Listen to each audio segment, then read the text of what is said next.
Welcome back and thanks for joining me. It's Judy from Thistledew Creations, and today I'm trying to work on some Halloween projects. Last year I got these treat boxes at Dollarama or Dollar Tree. Dollarama. There's the packaging. And they were $1.50 last year for 4 pieces. And I did use this in my Halloween journal, which was a giveaway. I can't remember who got it, but someone got it, mailed to them after the fact. But I thought I would make these into tags this year. I'm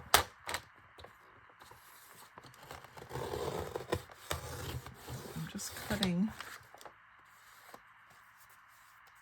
I have to straighten that up. Could use this on the back for a little pocket. So I'm going to leave that on. I'll glue that down, but I want to cut the bottom off.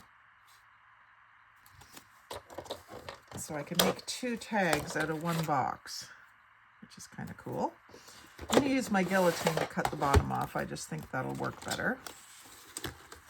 And there's a crease, of course, for the bottom of the box, so I'm going to go just above it and lining up the side so that I get a nice square cut. And then if I can get this to go in there, I'll use this to, I have to take this out, which I think it will. Maybe not. I have to go back to the paper cutter.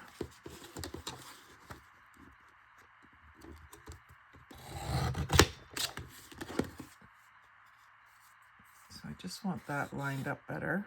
Maybe I'll cut this straight all the way down. I could even do it on both sides because this has a taper to it because it's, I think, like, well, I was thinking it was the roof of the house, but I don't think it is. Now these purple cardstock pieces are nice and shiny, and so I will do something with punches with those. Like I could do whale tail tabs, for instance, like this. You get at least 1 nice shiny purple whale tail tab, and then that leaves me with just maybe a couple of circles or something. I have been trying to do this as I go. Now that one I'm getting some white writing in there, but I could always decorate that tab with something. And if I can get a half a tab, then I get a half a tab, because I could always just glue them back to back.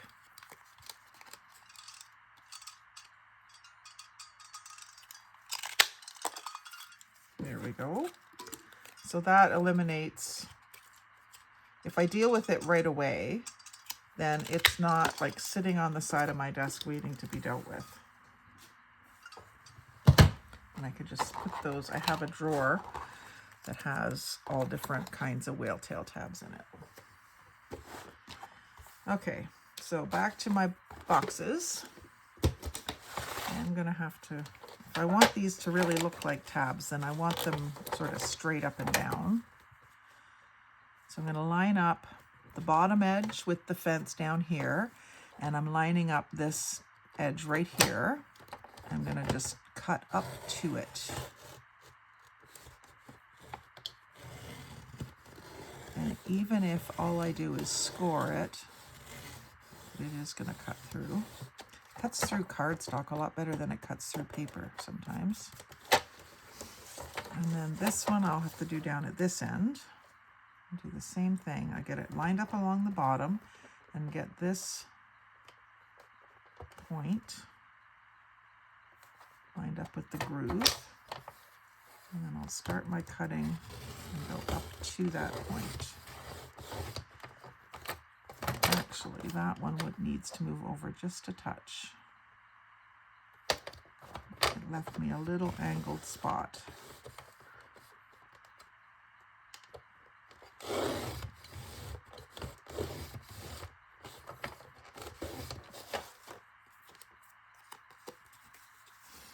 And then then that's now separate, which is fine. I think I'm just going to cut this off so that it's not creating more bulk. And then that, I'm not sure what that could be. It's got a notch punched in it. To think about that. Let's do this one.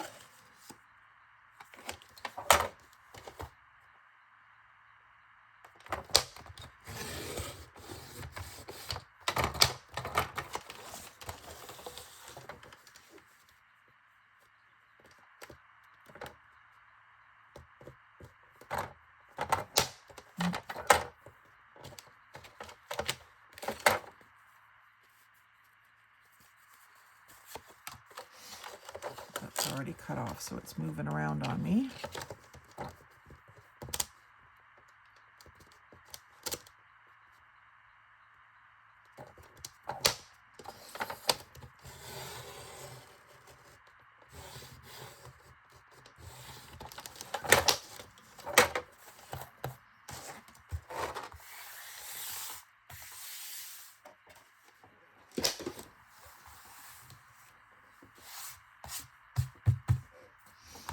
Okay, so then we have like a tag shape. It does have a crease here, but I'm not going to worry about that. I don't think I want the back to be white. It would be better off in, maybe what I'll just do is ink it in Vintage Photo just to take away the whiteness. Just flat with my dauber, creating like a cloudy beige mottled paper look.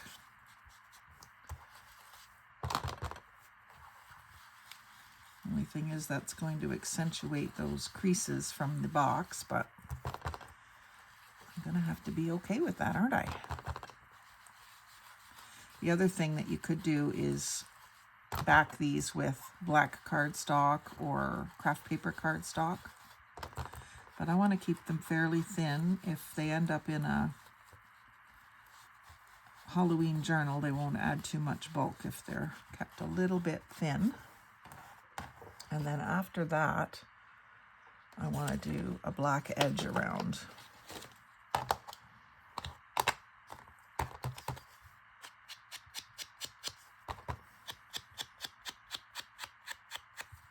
And that's going to cover up any whiteness that's on the edge of the cardstock. And just give it a little more depth.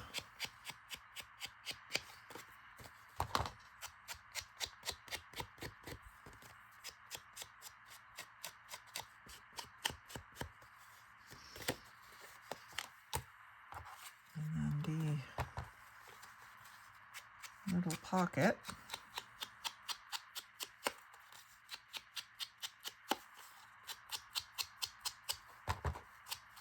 Really just needs the black. Let's see, make sure that's not too wide. It is a little bit more. Oh no, it's exactly the width. I think I want to make it a little narrower. There's actually an edge here that's got part of the fold in it, so I'll take that off. And I'll take a little off the other side as well.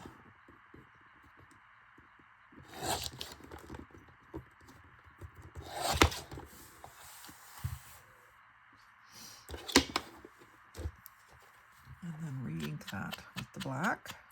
Get rid of that white edge. And then I think I'll just put the smallest round over on everything.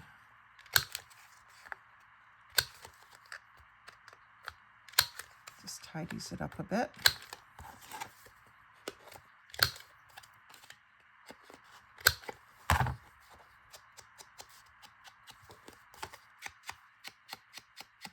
Get those corners a bit more.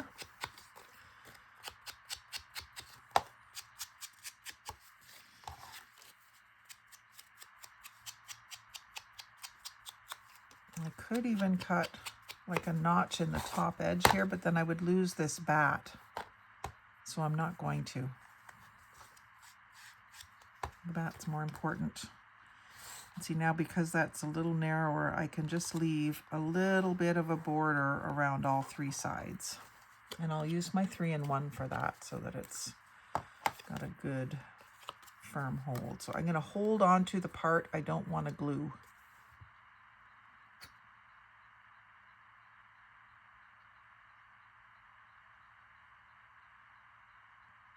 Nice even bead. Fairly close to the edge.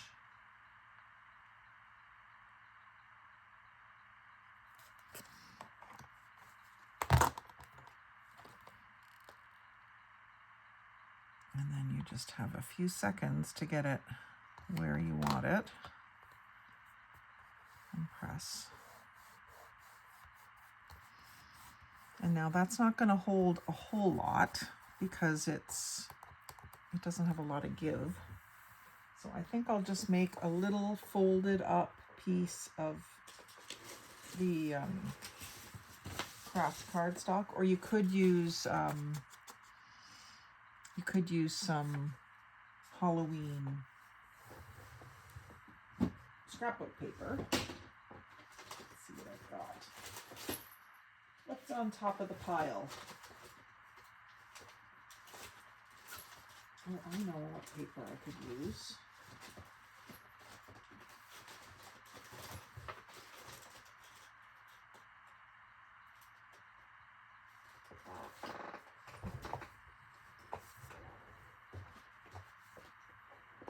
There was some gift bags that were part of the same series, release, whatever. I have one piece that was like one side of a gift bag.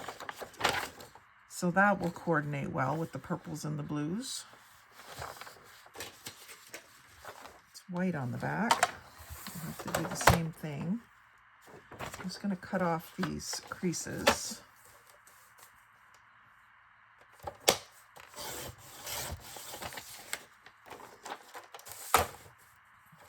You probably can't see them, but there was the crease from the paper bag there. These were treat bags. I bought them just for the paper.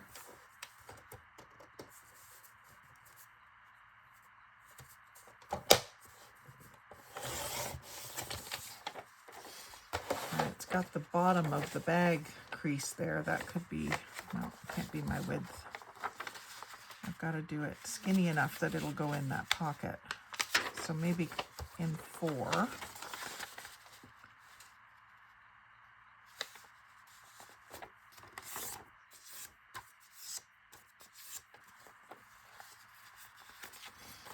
And I could do, is that going to be narrow enough? It might not quite be, so I'm going to just trim a little bit more off so that I don't have to go back and do it later. Just another 1/4 inch off of each of the open ends.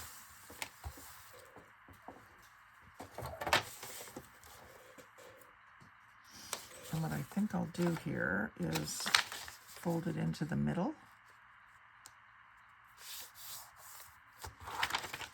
And fold it into the middle.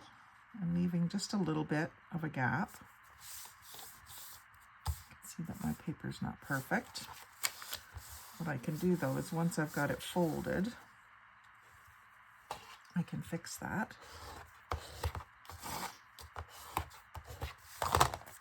With the guillotine. It's just a sliver. I might need to take more than a sliver to be effective.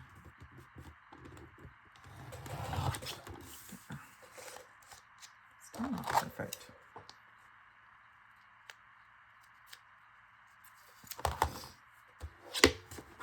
And I will still round those corners just because it'll be easier to get it in the pocket.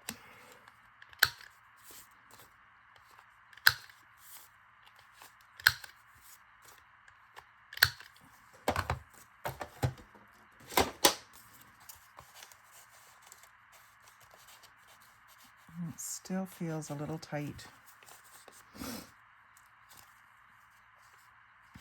And it's still wet. I might have to use a different piece, because if I cut it now, I have to refold it. I'll save that one for a different project.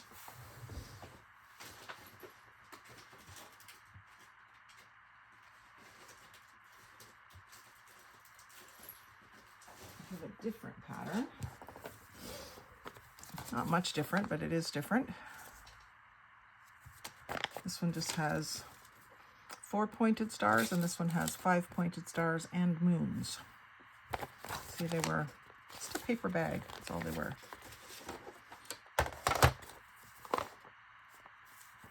So I'm going to cut it off.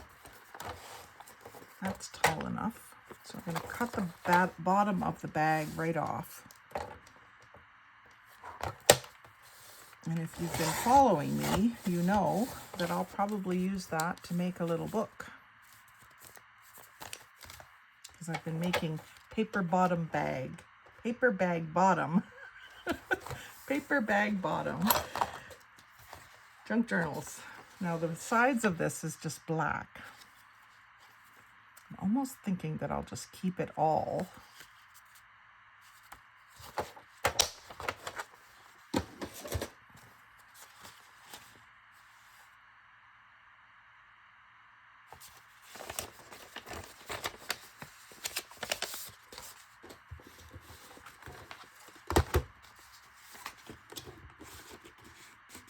Just fits in my guillotine, which is great.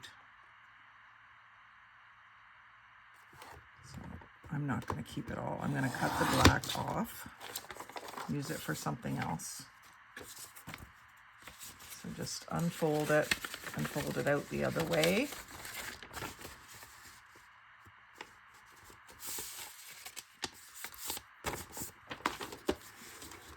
And just cut it off completely.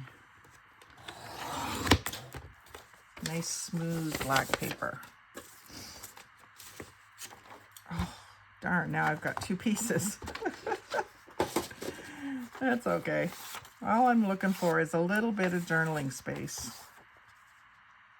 It'll have to be fairly skinny anyway if I don't want it to show up there.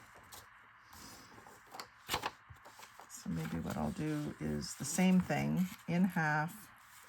I think in thirds would do it. Has anyone ever figured out how to do thirds without measuring?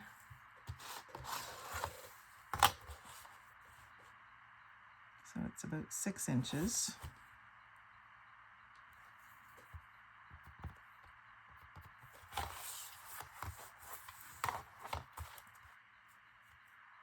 I think I better score.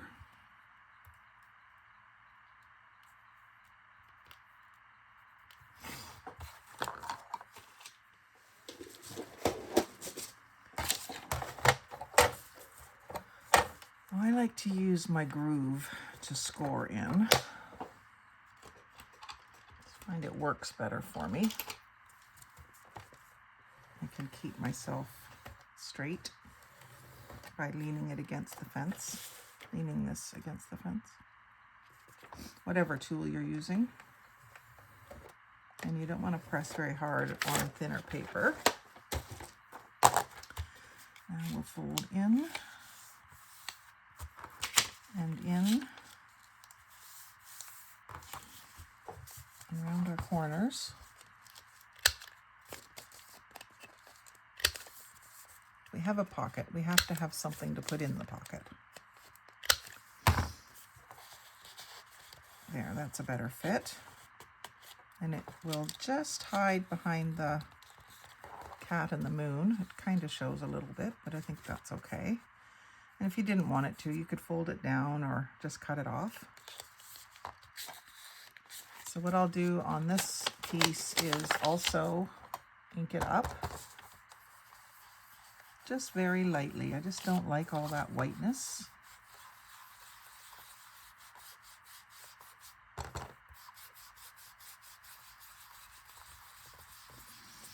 And actually, one of the blending brushes would actually work a little better for this.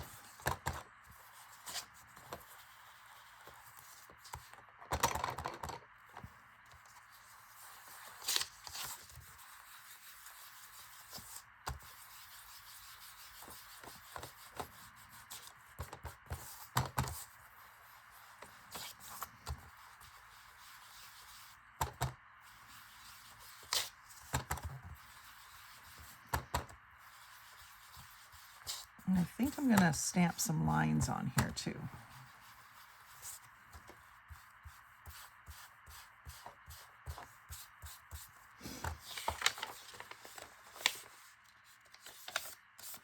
Ink these creases so that they are just a little darker.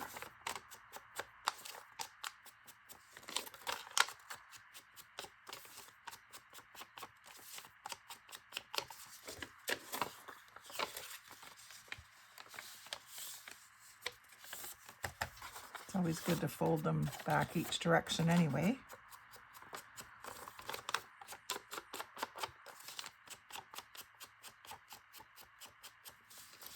And then around the edges as well.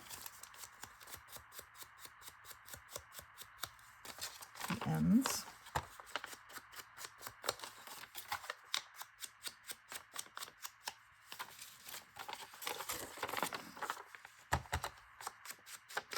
And voila, antique looking paper.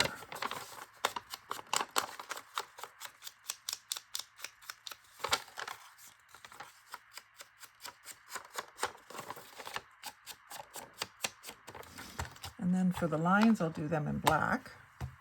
And we get our favorite tool for that is Tim Hortons cup wrapper. We get a piece that's the right width. I don't want to do it right to the edge. Let's get a straight edge here.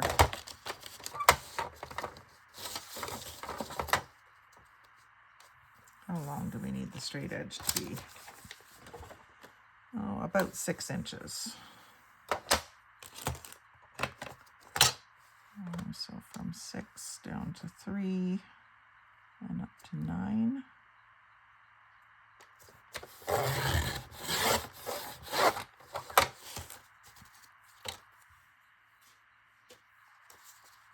And then I think if we just straighten up the other side, we'll be good. Something like that. The thing is, we have to line this up with the ribs.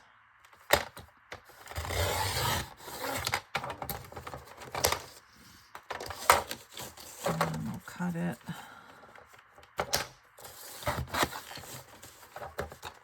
to the length we want, so we don't have to worry about controlling where we put the ink. Go to about there. There's a natural crease there anyway.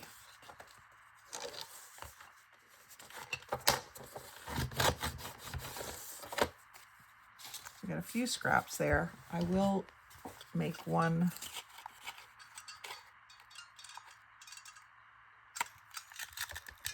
whale tail tab before I toss those scraps. I use those quite a bit. Okay.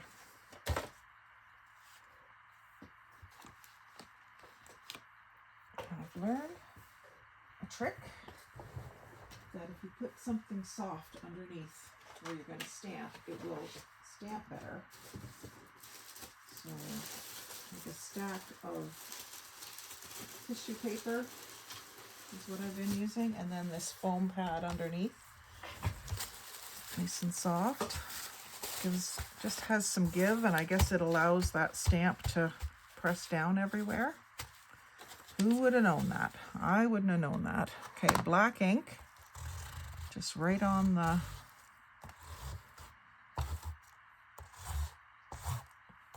ribs of the cup liner.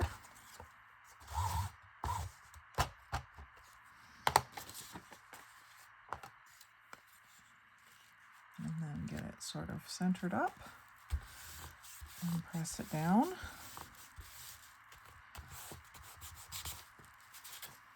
You get some nice faint black lines on there. You don't want to press too hard that you're going to squish your lines or they won't work the next time.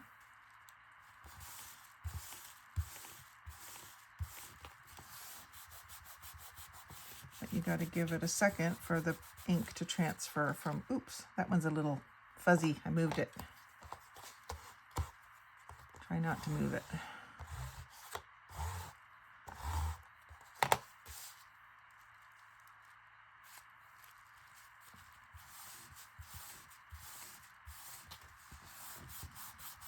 So I'll keep this little piece with my inks and have it handy for adding lines to other tags and stuff.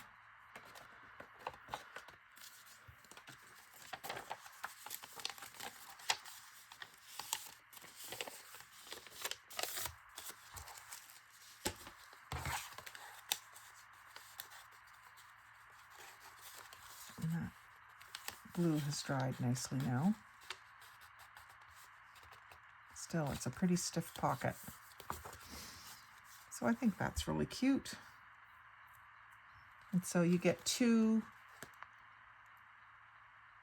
tags out of each box, and there was 4 boxes in a package for $1.50. So you get, if you use them all for tags, you'd get 8 tags for $1.50, and then you would just have to find some paper to put in your pocket. So that's great fun. I hope you've enjoyed that little project, and I hope you'll do some yourself if you have access to these little gift boxes, even if it's not this exact one. If you've got any kind of a long, skinny paper that has a die cut image at the top edge of it, you could do a similar kind of thing. And that tag would look good inside of a pocket in a Halloween junk journal. So like, comment, share, and subscribe. Most of all, have a great day and happy crafting.